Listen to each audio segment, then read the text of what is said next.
Changer nos logiciels, élargir nos horizons, c'est justement ce que propose ce rapport.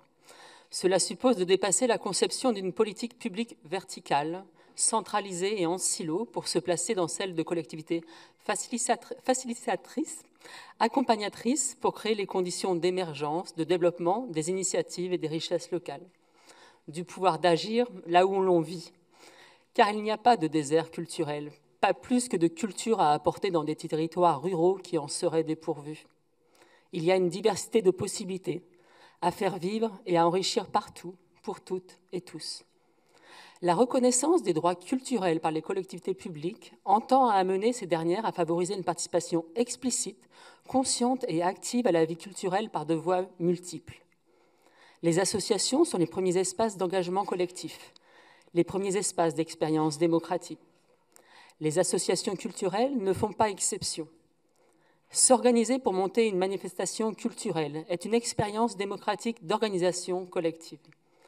Mais il faut accompagner la diversité des expériences possibles et la capacité d'agir pour les personnes qui bénéficient le moins de cette diversité. Carole vient de le rappeler. Nombre de structures régionales engagées dans des démarches d'éducation populaire accompagnent d'ores et déjà des collectivités et des opérateurs en région Centre-Val de Loire.